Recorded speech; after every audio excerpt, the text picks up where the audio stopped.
One of the things I've been thinking about is how computation is a human-centric concept in the abstract. Aliens don't recognize bits. There has to be a cultural setup for us to recognize stored information. And that cultural setup can bring into it all kinds of very fundamental ideas that can have a huge effect on how society runs, how the economy works, how our lives are put together. And I've focused quite a lot on how this sort of stealthy component of computation can affect our sense of ourselves, what it is to be a person and all that. But lately I've been thinking a lot about what it means to economics. And in particular, I'm really interested in a pretty simple problem, but one that I think is devastating, which is in recent years, many of us have worked very hard to make the internet grow and become available to people, and that's happened. And it's one of the great topics of mankind of the era. Everyone's into internet things. And yet we have this huge global economic trouble. And if you had talked to anyone involved in it, 20 years ago or something like that, everyone would have said that this ability for people to inexpensively have access to tremendous global computation and networking facility, this ought to create wealth, this ought to create well-being, this ought to create this incredible expansion in people living decently and personal liberty and all these things. And indeed, I think some of that's happened. And yet, if you look at the big picture, it obviously isn't happening enough, if it's happening at all. The situation reminds me a little bit of something that I think is actually deeply connected, which is the way that computer networks transform finance. So as you have more and more complex financial instruments, derivatives and so forth, and high-frequency trading, all these extraordinary constructions that would be inconceivable without vast computation and networking technology. At the start, the idea was, well, this is all for the service of the greater good because we'll manage risk so much better and we'll increase the intelligence with which we collectively make decisions. And yet, if you look at what actually happened, risk was increased instead of decreased. And in parallel, it seems as though the middle classes have been having trouble all around the world, not just in the U.S., in all developed societies at the same time that the internet's been rising. And I'm concerned that it's not a matter of the internet sort of doing some good but not enough good to undo unrelated coincidental troubles. I'm afraid the internet's, as we've conceived of it thus far, has been part of the problem. And I'm also interested in the idea that if we conceive of it differently, it really could be a solution. So this brings us back literally thousands of years to an ancient discussion that continues to this day about exactly how people can make a living or make their way when technology gets better. there's an Aristotle quote about how when the looms can operate themselves, all men will be free. It seems like actually a reasonable thing to say, a somewhat precocious thing for somebody to have said in ancient times. If we zoom forward to the 19th century, we had a tremendous amount of concern about this question of how people would make their way when the machines got good. And in fact, much of our modern intellectual world started off as people's rhetorical postures on this very question.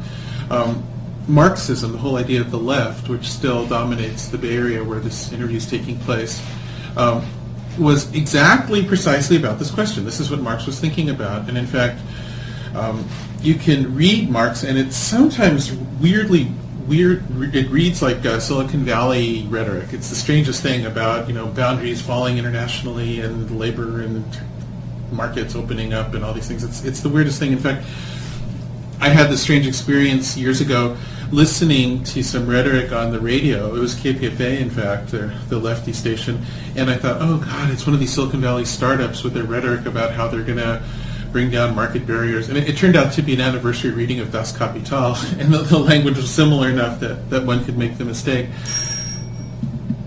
And then the origin of science fiction is exactly in this same area of concern. H.G. Wells' The Time Machine foresees a future in which there are the privileged few who benefit from the machines, and then there are the rest who don't, and both of them become undignified, lesser creatures, separate species. The first literary description of the internet, which preceded the invention of the computer by many years, which was E.M. Forster's The Machine Stops, continues the theme. And another nice example is Kurt Vonnegut's novel Player Piano, which is yet another statement of it. But at any rate, let's get to what the question is. Let's suppose that machines get good enough that one can say a lot of people are extraneous, that the machines are doing what needs to be done. Now, it has to immediately be said that this wouldn't actually, in fact, happen, that software will probably be buggy and machines will be unreliable, so there would still have to be human oversight. The machines will screw up. So the way I phrased it was very carefully, one can say, because the really crucial thing about very high-functioning machines, artificial intelligences and whatnot, is how we conceive of the things that the machines can't do, whether those are considered real jobs for people or not. So let me give you just a couple of examples that are right on the threshold of becoming mainstream. One of them is self-driving vehicles. So not only Google, but also some other researchers in Europe and in Asia have been demonstrating cars that are quite effective at driving themselves around.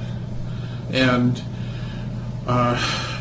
the reasons for wanting cars that can be self-driving are so extraordinarily powerful. I mean, you couldn't have better reasons.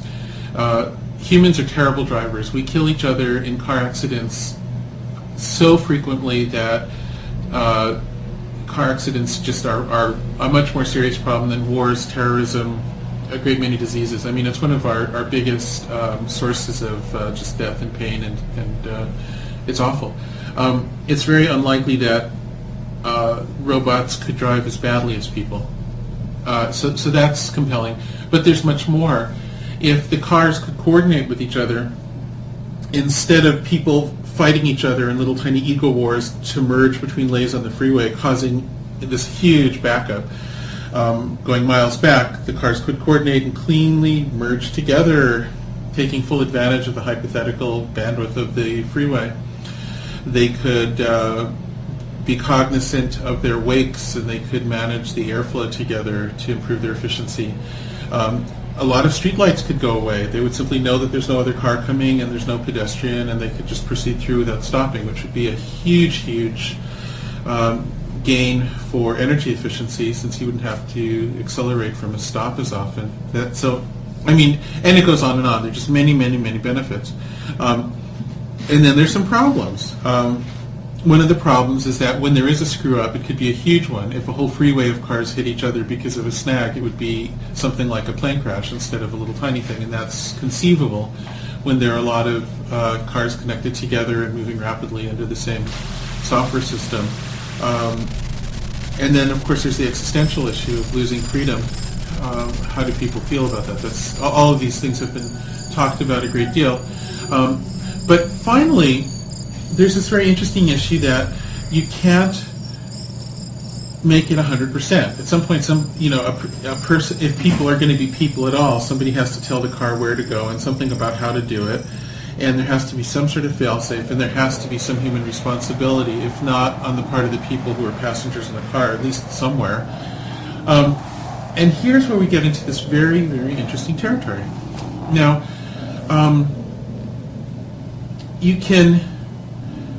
I just listed a bunch of ways that automating driving would create efficiencies. It would save huge amounts of money because there'd be fewer people going to the hospital, there's less fuel, and people get places faster. So this huge increase in efficiency. But the interesting thing is that increasing efficiency by itself doesn't employ people. There is actually a difference between saving and making money when you're unemployed. Once you're already rich, saving money and making money are the same thing. But for people who are on the bottom of the, or even in the middle classes, saving money doesn't help you if you don't have the money to save in the first place. And so if you look at the labor prospects of the middle classes, a whole lot of middle class people are behind a wheel. There's a whole bunch of cabbies and truck drivers, etc. And we're talking about throwing all of those people out of work forever pretty soon, basically. It's very, very likely that at some point, not next year, but the century at the very least, and probably the early part of the century, it would just be inconceivable to put a person behind the wheel of some big truck. People will just think it's insane. And similarly, cabs, be safer in an automated one. So what do all those people do? And this becomes really, really interesting. There aren't that many options. And let me list what the options are. One option is the one that Marx advocated. And that option is the society is saving a lot of money, it's getting more efficient. We'll apply that to just taking care of the unneeded people. And so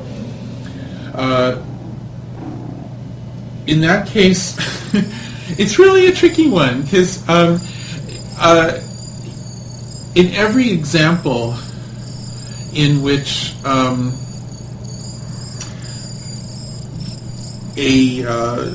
there have been very large numbers of people who are just sort of taken care of by a society, it eventually breaks. I think the way that can work is maybe if people are broken into societies that are very ideologically and ethnically and in other ways homogeneous, so they somehow can accept each other that way, and they can accept similar trade-offs and coordinate with each other. I think it's very hard to do it in our heterogeneous, crazy society with a lot of surprises, because people, you have to rely purely on democracy. You can't rely on capitalism anymore for a sense of liberty. You have to actually argue with people and agree on things, and sometimes that's just impossible. Sometimes, government can only work so well. And the beauty of money is it creates a system of people leaving each other alone by mutual agreement, and it's the only invention that does that I'm aware of. And in a world of finite limits where you don't have just an infinite west where you can expand to, money is the thing that just gives you a little bit of peace and quiet. You can say, it's my money, I'm spending it. And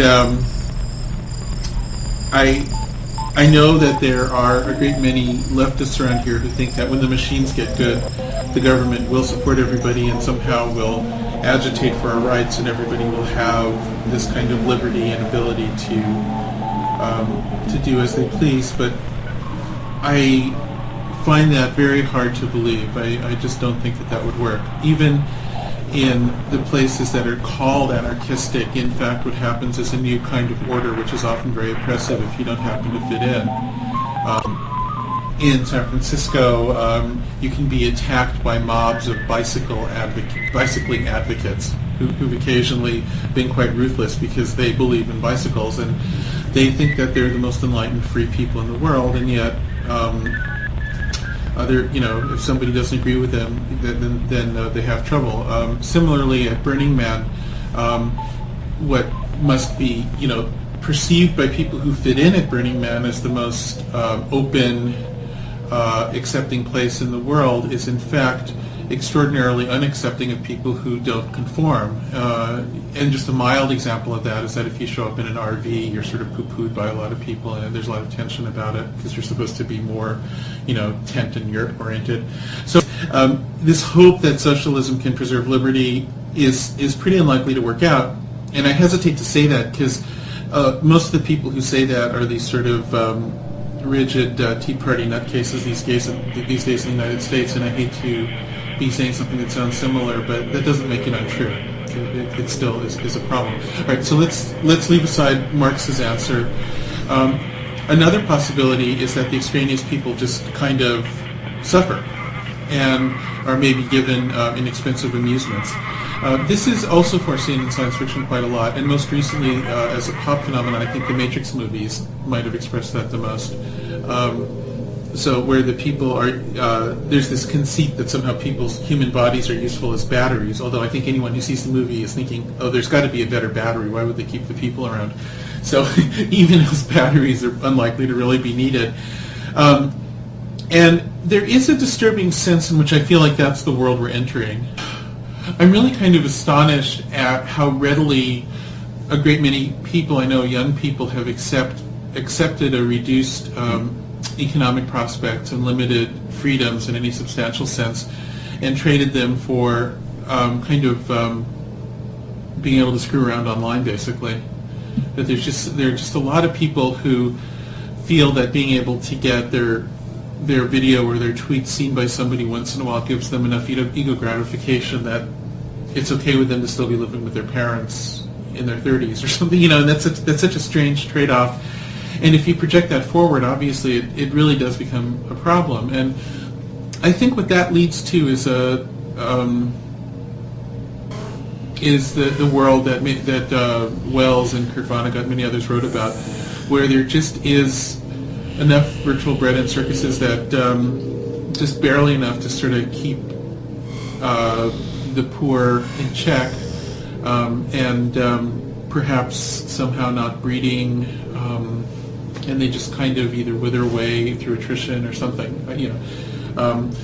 or medicine gets good enough and expensive enough that those on the wealthy side of it live, and those on the others, once again through attrition, sort of fade away.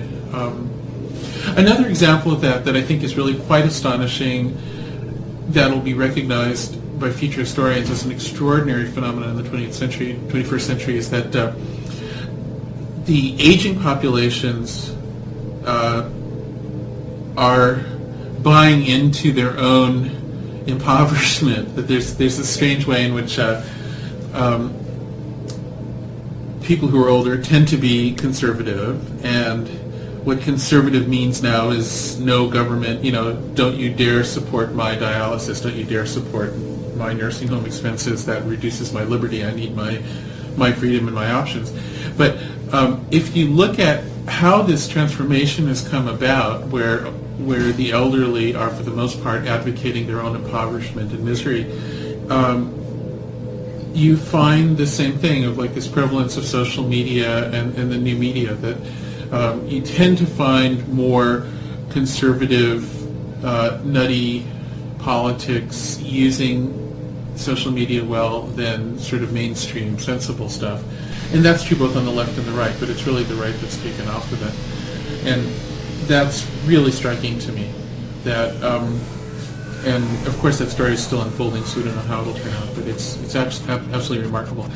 And to me, when I see a lot of the culture of youth that seems to me to be sort of using the internet as a form of denialism about their own reduced prospects, where they're like, well, sure, we can't get a job and we need to live with our parents, but we can tweet or something, and let us tweet, and this sort of this rights kind of stance as opposed to wealth kind of stance. And it's exactly the mirror image of what you see in Tea Party older America, of like, we don't want our healthcare paid for. What we want is the right to not have our healthcare paid for, and that's more important. It's very strange. This notion of impoverishment and lack of prospects, but this absoluteness of sort of expression and speech. And in a way, maybe that's admirable. Maybe there's something about that that's very American and very pure. I don't know. But at any rate, it's not sustainable, whatever it is. I don't think it leads to a workable scenario, and I also think it just includes too much suffering and cruelty in a way. So just to recap where the argument is so far, I've described two ways to cope with machines getting good. One is Marx's way, where you have some form of socialism, some institutional attempt for everybody to get along and use politics to arrange for their own liberty instead of some more abstract mechanism like money. And I'm concerned that that's not realistic given human nature. And then a second way is for people to just suffer, and for the poor to wither away through attrition as they can't afford medicine or some scenario like that over time. I should say that this notion of the poor withering away does seem to be our normative right now and concerns me a great deal. I believe there's a third way, which is a better way, and it happens to have also been the initial idea for the internet, interestingly enough. And my poster boy for expressing this is Ted Nelson, the eccentric character who initially proposed the web, or something like it. It wasn't called the web then, as early as 1960, which is a half century ago, amazingly, when I was born. And Ted's idea was that there'd be a universal marketplace where people could buy and sell bits from each other, where information would be paid for, and then you'd have a future where people could make a living and earn money from what they did with their hearts and heads in an information system, the internet, thereby solving this problem of how to have a middle class and how to have liberty. And I think, to expect liberty from democracy without a middle class is hopeless, because without a middle class you can't really have democracy. The whole thing falls apart. So, and we talked about all this stuff. I remember when I first met Ted as a teenager, we talked about this, that you need to have some system like this where people are making a living with their hearts and heads and trading online, and this was before even the word online existed in the way we know it today. And it's the only way to have a future of liberty. Now, Silicon Valley totally screwed up on this. We were doing a really great job through the turn of the century. In the 80s and 90s, one of the things I really liked about being in the Silicon Valley community was that we were growing the middle class. The personal computer revolution could have easily been mostly about enterprises. It could have been about just fighting IBM and getting computers on desks in big corporations or something. But this notion of the consumer, the ordinary person having access to a computer, of a little mom and pop shop having their own computer and owning their own information. When you own information, you have power. Information is power, and the personal computer gave people their own information. And I think it just really enabled our lives. Now, at the turn of the century, we turned it all around. And there's sort of two ways it got turned around. One exemplified perhaps by Google, and another way by Apple. Although I should point out, at this point I'm working with Microsoft, which to some people's minds might make me partisan in this. Really, I have a special arrangement with them where they even encourage me to criticize them in public, and I do. And much of the things I critique here can be applied as well to various Microsoft businesses. Like Bing does exactly what Google does, and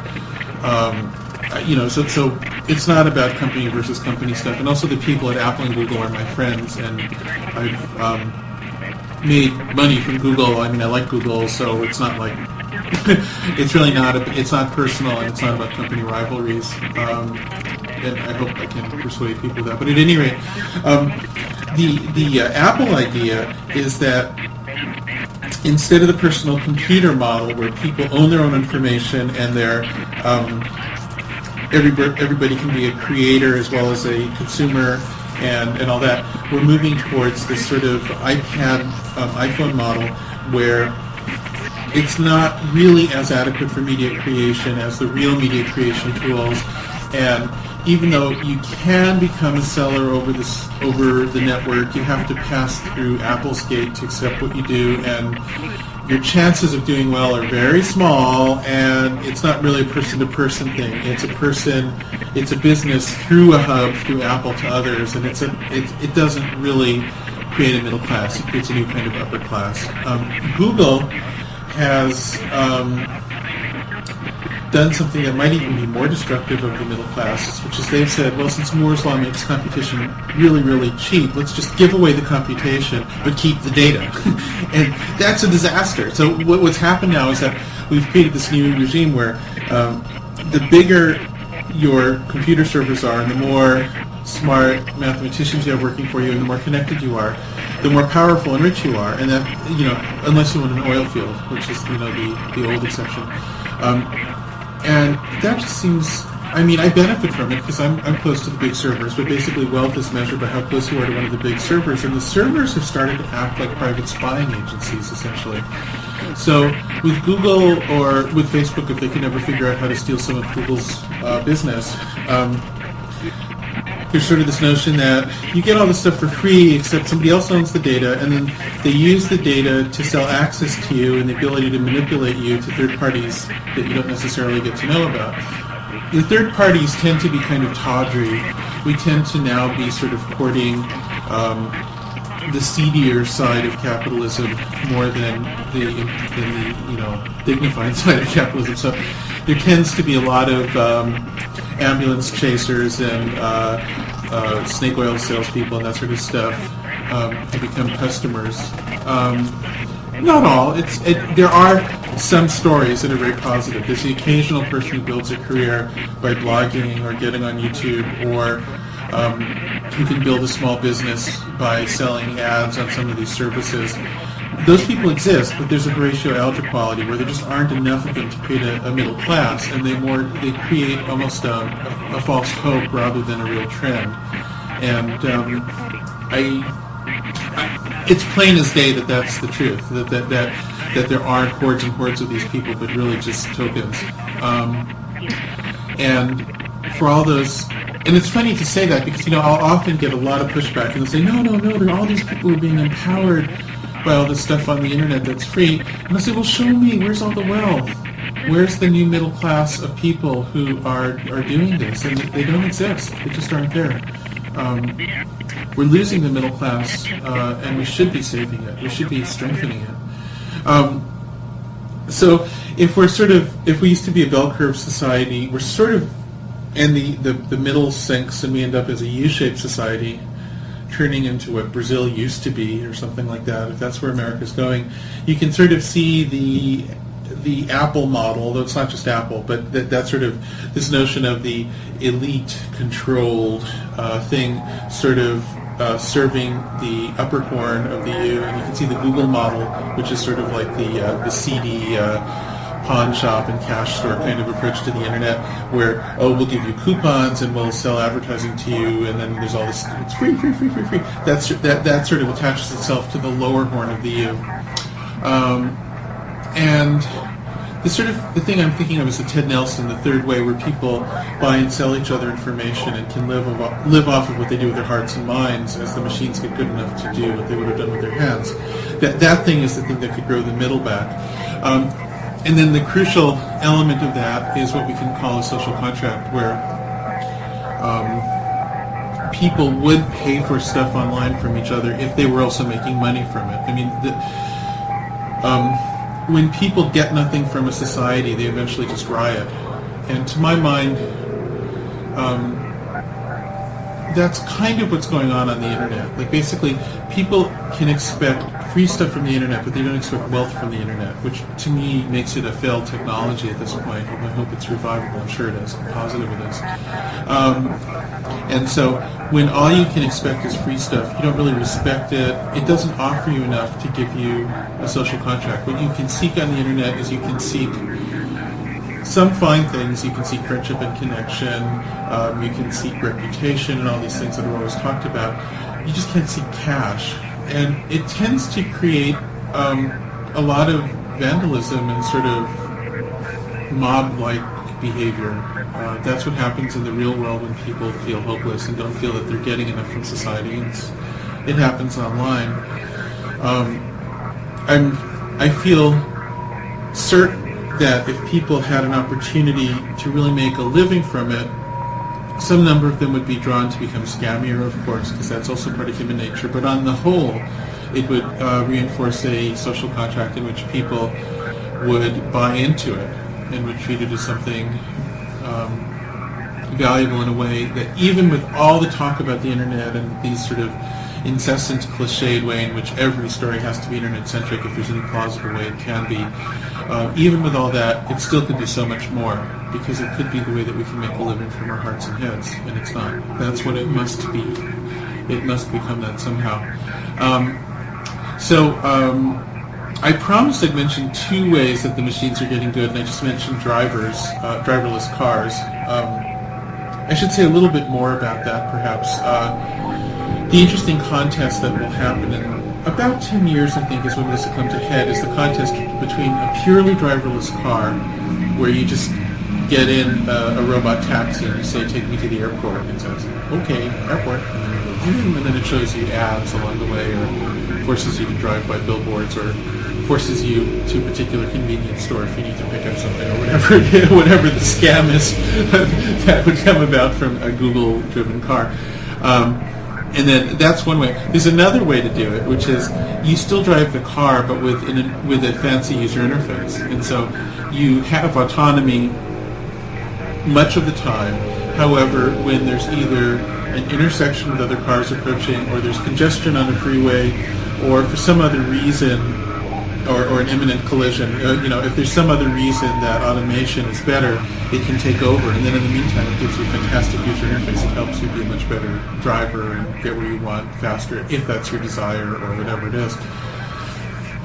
And that's sort of like an augmented reality car blended with a fully automated car might be the thing that works better. And if it does, there's more of a human role and there's more potential for employment. There might even be a cabbie driving that thing. That's conceivable. There might even be a trucker in that truck.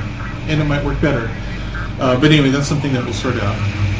Another thing like driverless cars that's going to come along and have this huge impact is 3D printing and automated manufacturing at a small distributed scale in other ways. This is a hobbyist phenomenon right now, where you have a machine that takes some gloop and connects to your computer, and then the gloop is printed out into something you might like a new frisbee or coat hanger or clarinet mouthpiece or whatever it is. And as this gets more and more sophisticated, it becomes possible that more and more things can be manufactured on site instead of made in China or wherever and then moved over through a huge transportation network. The system will remember what it made, so it knows what it's made. It knows what each thing is made of and how to take it apart. So recycling can become vastly more automated, more efficient, rapidly. And so there's a whole systemic potential improvement in efficiency. And so once again, whenever you improve efficiency, when you save money, it's only the same thing as making money if you're already really rich. And if there are people who aren't rich enough to benefit from that, it just makes them poorer because they have less to do and less ways to earn money. So this is another potential huge increase in efficiency with enormous benefits. And the really interesting question is, where does it leave various kinds of people? So if we enter into the kind of world that Google likes, where there's, the world that Google wants is a world where information is copied so much on the internet that nobody knows where it came from anymore, so there can't be any rights of authorship.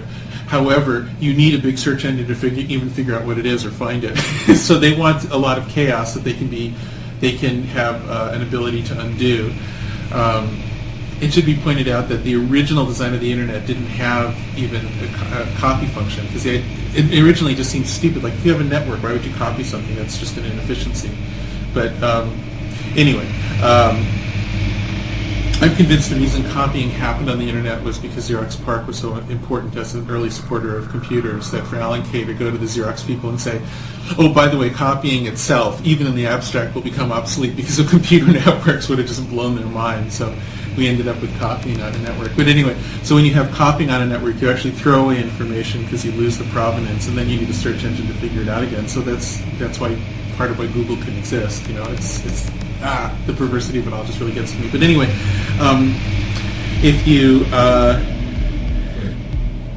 if 3D printers really become good and ubiquitous,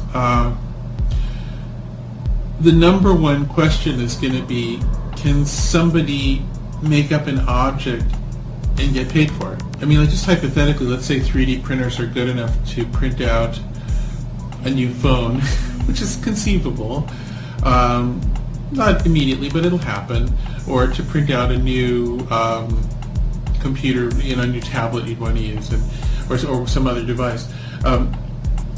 Is the company that operates the advertising auction system at the back end that's paying for the network connection the only party that makes money at that point? And that's, I don't think it's a sustainable future, and I think society would break before we hit that point. But right now, what's funny is it is the path we're headed towards. And when you're headed towards a path that's really impossible, it means that something's going to break, and so you should really get on a different path that's more plausible. And I think it's urgent that we find that other path. The rise of 3D printers could be particularly destabilizing in that I think it could hit economies that are reliant on particularly low-end manufacturing. I think it could be a disaster for China that could happen rather quickly.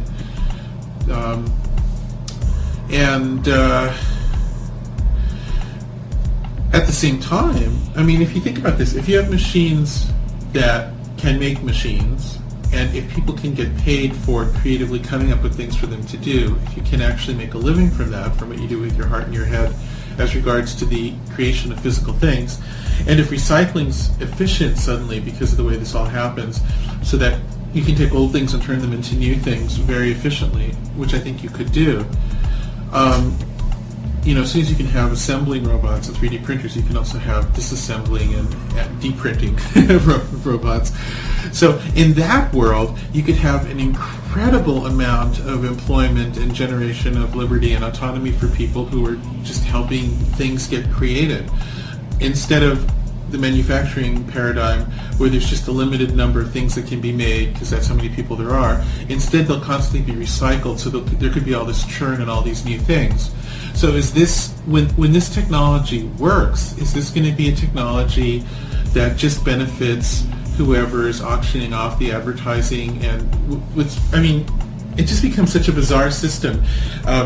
What you have is a system in which the internet user becomes the product who's being sold to others, and what the product is the ability to be manipulated. It's an anti-liberty system, and I know that the rhetoric around it is very contrary to that. Oh no, these are useful ads, and it's increasing your choice space and all that.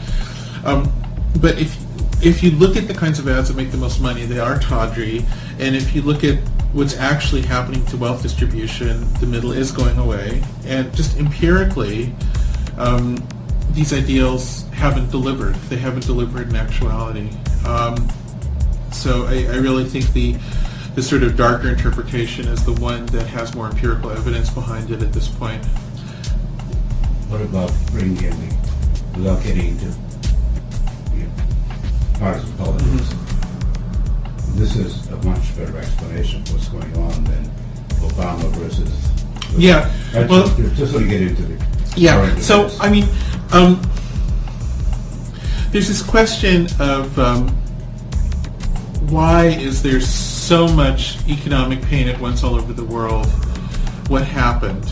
And there are a number of different explanations that, to me, can be helpful.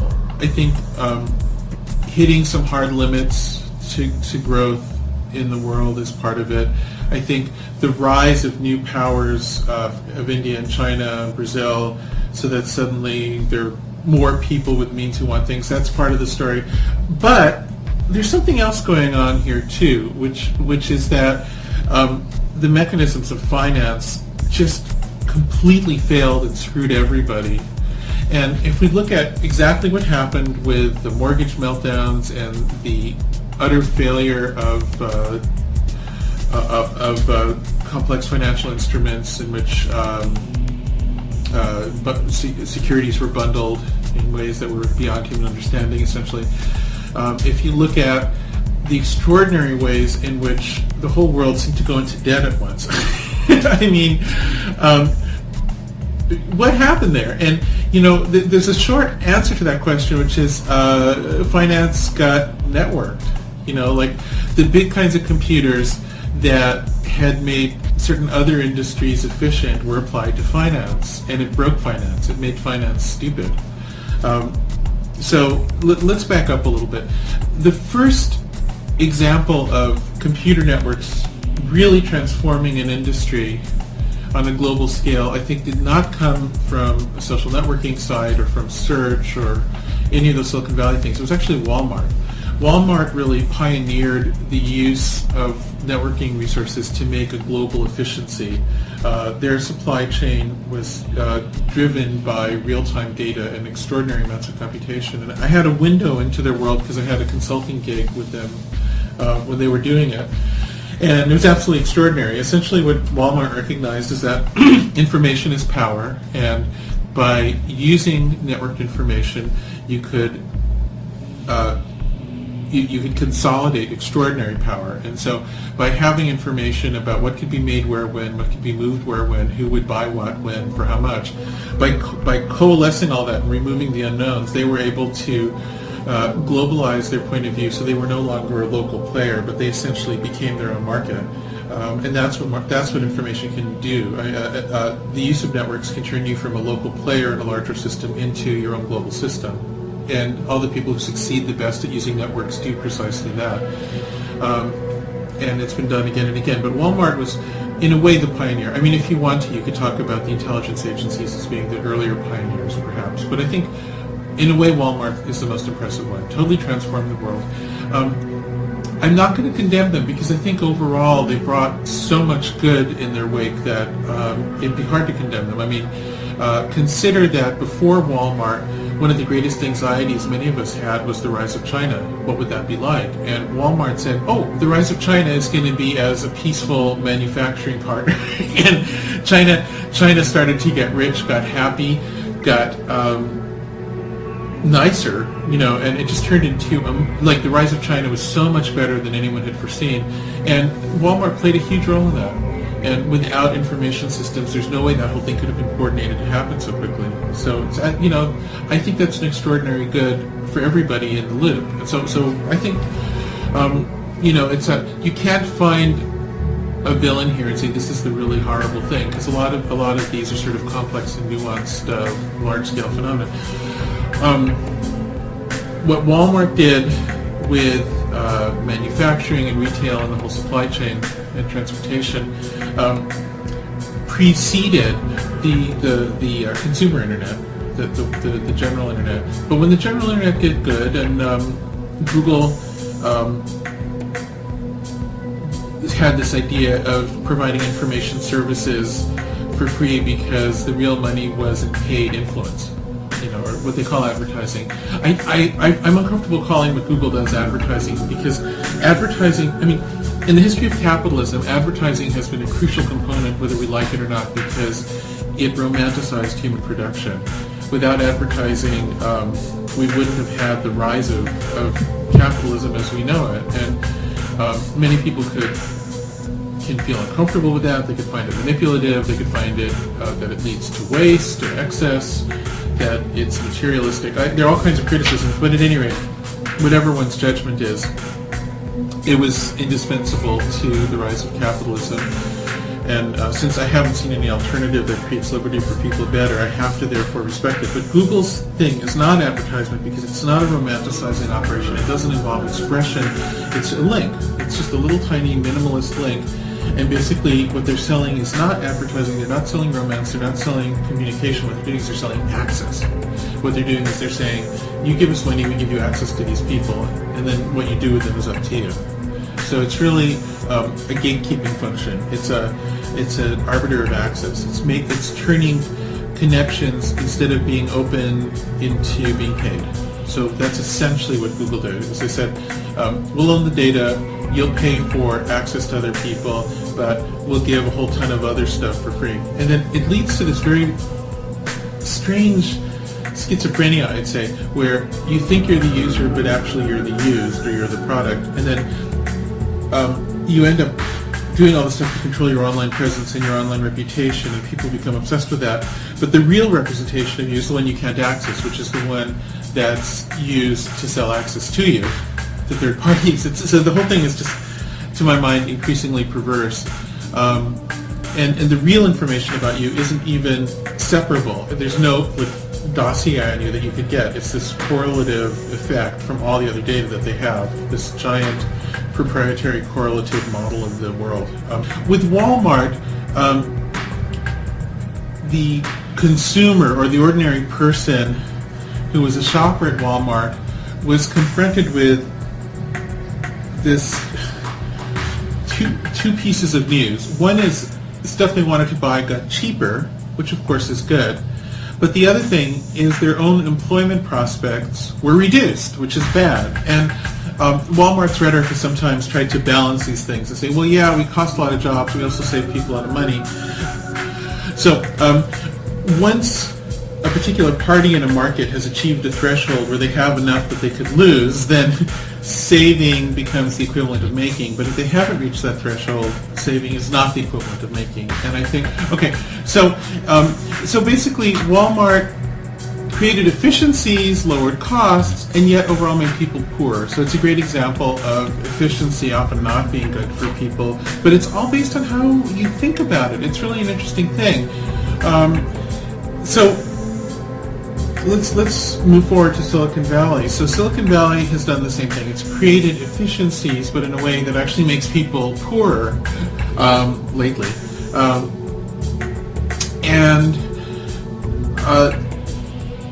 Whether one likes this or not is a different question, and whether it's even a sustainable path. And I would argue it simply isn't. We can't go on like this. Now, in the recent recession, what happened is that Walmart's victories, its triumphs of using networking technology to make these global efficiencies, were copied by the financial sector. So interestingly enough, this retailer was first. There were a few people in finance who were thinking about this and dabbling in it, but the big time actually came later, after Walmart had demonstrated the principle. And I remember this well, because I also had a direct window on it, because they were recruiting and they were looking for quants to work on this thing. So I knew a lot of the people who were starting to use major computation resources in finance in the early days of it, and coming up with schemes, like if you can collect all the information, you can find little things, you can find little differentials, you can, like I knew people who were moving money around banks around the world in weird cycles because they could take advantage of very slight differences in the times when they would close accounts, or weird little fluctuations, or there were other people who were doing totally automated statistical micro-fluctuation analysis to pull money out of a system, and all kinds of other schemes. And the interesting thing about this is that it completely defeats every argument for why a market should work, because there's no risk management, there's not, you can argue there is, but empirically there isn't. It's right. So essentially what happened with finance is a kind of a larger scale, albeit more abstract version of what happened with Walmart, where a global system was optimized by being able to build data that could be concentrated locally using a computer network. It tremendously enriched the people who ran the network. It seemed to create savings for people initially who were the end users let's say, at the leads of the network, very much as Google or Groupon or whatever seems to save them money initially, but then in the long term took away more from their income prospects than it could offer them in savings, very much as Walmart did. And this is the pattern that we'll see repeated again and again as new applications of computer networks come up, unless we decide to actually monetize what people do with their hearts and brains. Essentially what we have to do to create liberty in the future is monetize more and more instead of monetize less and less. And in particular, we have to monetize more and more of what ordinary people do, unless we want to make them into wards of the state. I mean, that's the stark choice in the long term that we have. Now, in the case of the recent financial meltdowns, there are a couple of really interesting features of them.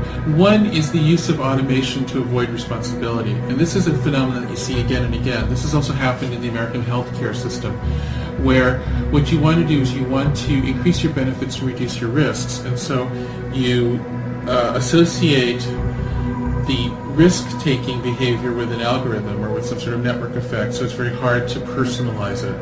And when this happens, in a sense, this is an inevitable correlate to saying that it's only those who own the network who should benefit. Because if it's owning the network that is the reason you benefit, rather than decisions made on the network, then obviously it benefits the owners, and it removes monetized roles from other people who are using the network, because it's no longer a choice that's something that gets rewarded or gets monetized. But then the flip side of that is that the risks which are taken are just dissipated to the world. And so we see this in healthcare. So I also had a wonderful window into the transformation of healthcare by computer networks, because I had a consulting gig with some of the largest insurers as they were starting to make use of computer networks to improve their actuarial results. And so once you actually can gather information in real time with a network, you can see so much more that the traditional idea of the insurer managing risk becomes absurd, because now you can say, well, actually I have enough information that it's not so much of a mystery what will happen, and what I really want to do is just insure the people who won't need the insurance, and then you start breaking the whole system. And of course this is exactly what happened in finance as well, where the idea was to push all the risk into others so that you who run the network are left with none of it. Now, the reason this breaks is that there's a local global flip that happens. When you start to use an information network to concentrate information and therefore power, you benefit from a first arrival effect and from some other common network effects that make it very hard for other people to come and grab your position. And this gets a little detailed, but it was very hard for somebody else to copy Walmart once Walmart had gathered all the information, because once they have the whole world aligned by the information on their server, they created essentially an expense or a risk for anybody to jump out of that system that was very hard. In a similar way, once people have bought into once they're customers of Google's ad network, the moment that you stop bidding for your keyword, you're guaranteeing that your closest competitor will get it. It's no longer just, well, I don't know if I want this slot in the abstract, and who knows if a competitor or some entirely unrelated party will get it. Instead, you have to hold on to your ground, because suddenly every decision becomes strategic for you, and immediately. And so it creates a new kind of glue, or a new kind of stickiness, as we say in Silicon Valley. And so exactly the same thing happens whenever somebody concentrates power using a big global network. And the thing about that is that you can rise to power so quickly in the way that something like Facebook rises quickly. The network effects can be so powerful that you cease being a local player. And so some examples of this are Walmart removing so many jobs from their own customers that they start to lose profitability, and suddenly upscale people are doing better, like Target. They actually just impoverish their own customer base. I think Google's facing exactly the same issue long term, although not yet. The finance industry kept on thinking they could eject waste out into the general system, but they actually became the system. You become global instead of local, so that the system breaks. Insurance in America, by trying to only insure people who didn't need insurance, ejected risk into the general system away from themselves. But they became so big that they were no longer local players, and there wasn't some giant vastness to absorb this risk that they ejected, and so therefore the system breaks. And you see this again and again and again. It's not sustainable. If you use computer network power to become a global force reshaping the world instead of a local player in an unfathomably large environment, when you make that global flip, you can no longer play the game of advantaging the design of the world to yourself and expect it to be sustainable. And this is the great difficulty of becoming powerful, getting close to a computer network, is can people learn to forego the temptations, the sort of heroin-like rewards of being able to reform the world to your own advantage in order to instead make something sustainable. It's not really about Google. It's a general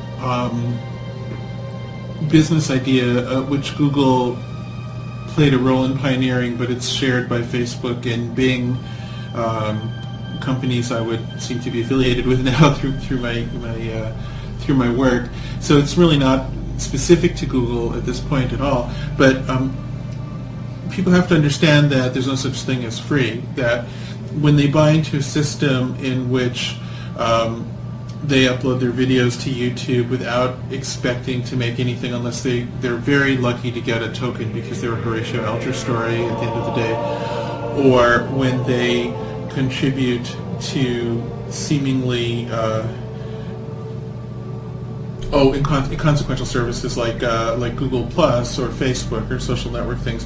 What's happening is they're working for the benefit of someone else's fortune by creating data that can be used to grant or deny access based on pay to these third parties, the tawdry third parties I mentioned so often.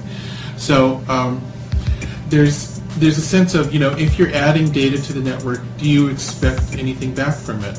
And since we've been sort of hypnotized in the last 11 or 12 years into thinking that we shouldn't expect anything for what we do with our hearts or our minds online, we think that our own contributions aren't worth anything, very much like maybe we think we shouldn't be paid for parenting or we shouldn't be paid for raking our own yard or something like that.